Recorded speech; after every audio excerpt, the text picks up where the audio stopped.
c'est sûr que lorsque l'on parle de CO2, l'aviation est souvent pointée du doigt, n'est-ce pas ? Absolument, et vous l'avez dit, l'aérien c'est 2 à 3% des émissions mondiales de CO2, mais déjà c'est sans doute beaucoup trop, et puis c'est quelque chose qui pourrait augmenter à l'avenir si on ne fait rien pour corriger ça. Et donc nous, effectivement, on est convaincus que les aéroports ont leur rôle à jouer pour cette décarbonation du transport aérien.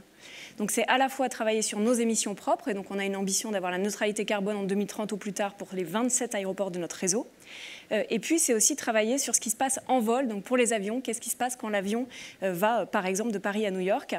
Et donc là, effectivement, notre responsabilité, c'est de mettre à disposition les énergies bas carbone pour les avions. On prévoit un mix énergétique, à la fois des carburants d'aviation durable, notamment des carburants d'aviation durable de synthèse produits à partir d'hydrogène, qui seront nécessaires dans le mix, et de l'hydrogène en combustion directe, sur lequel on compte aussi beaucoup. Donc les carburants d'aviation durable, c'est cher, c'est consommateur d'énergie. L'hydrogène, on pense que c'est une option très pertinente, à la fois sur le plan énergétique, même si c'est une révolution technologique très ambitieuse. On se pose la question d'ailleurs, Mathieu Gère, du coup, comment est-ce que Air Liquide va accompagner ce changement profond dans ce secteur ? Alors Amélie nous a parlé de l'hydrogène à bord, hein, donc on parle réservoir, on parle moteur, mais il y a une vraie révolution qui est aussi au sol.